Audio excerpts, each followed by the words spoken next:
My own version banana blossom patties. So ito ang mga ingredients. Magbatil ng 3 itlog. Ilagay ang salt and pepper.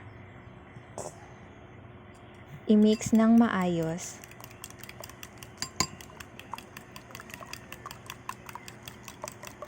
Tapos, kasunod naman ang Mamacita's oyster sauce.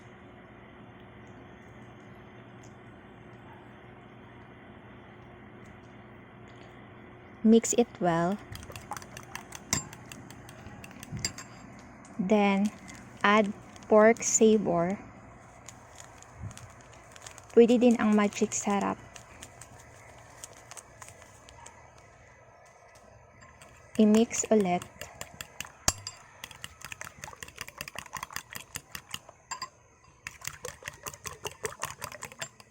Ilagay sa malaking bowl ang itlog.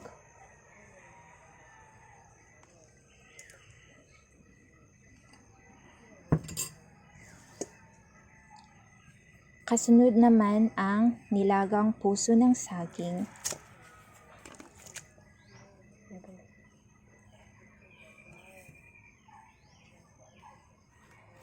Ibuhos ang 2 cups of all-purpose flour.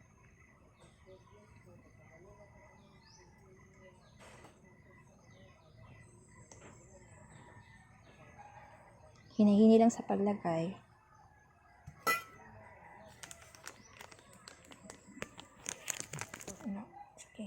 Tapos, lagyan din ng crispy fry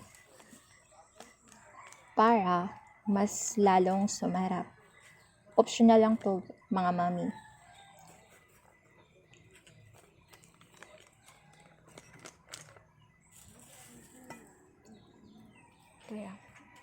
Ilagay ang sibuyas dahonan. Pwede sa. Ayan. Yan pa. Sibuyas dahonan. Kasunod ang ahos, sibuyas bombay,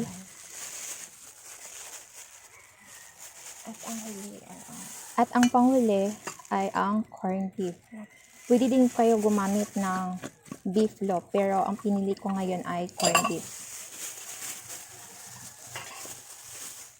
Ihalo ng maigi para pantay ang lasa. So, ito na ang kalabasan, mga mami. Pwede na natin siyang lutuin.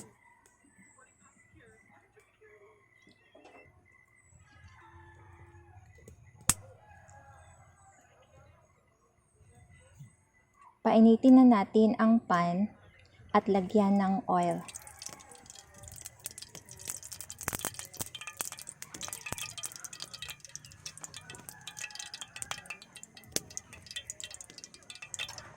Okay.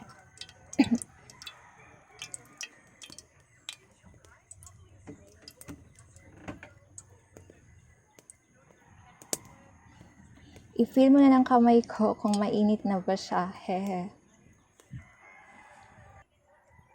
Scoop some mixture.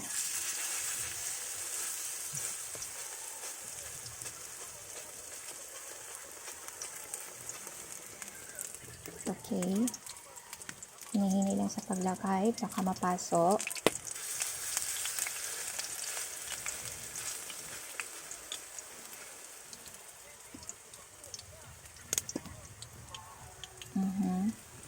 Ganyan lang siya.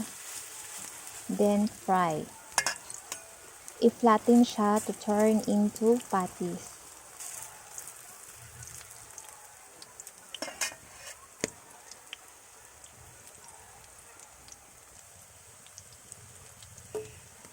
I-flip to cook evenly. Ganyan lang ang gawin, mga mami.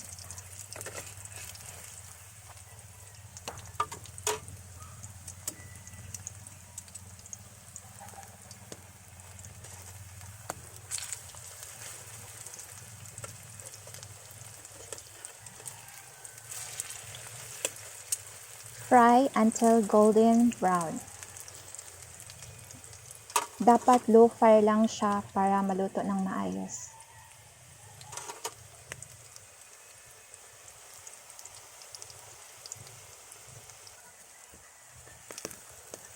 Ayan, luto na. Pwede na natin ilagay sa serving plate.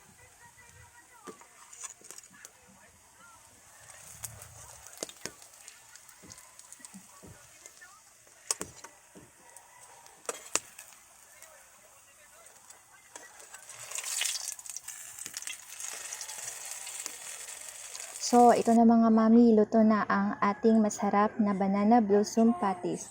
May pang-ulam at pambaon ng mga bata. Try nyo na din ito mga mami, affordable at swak sa budget. Thank you for watching! Bye!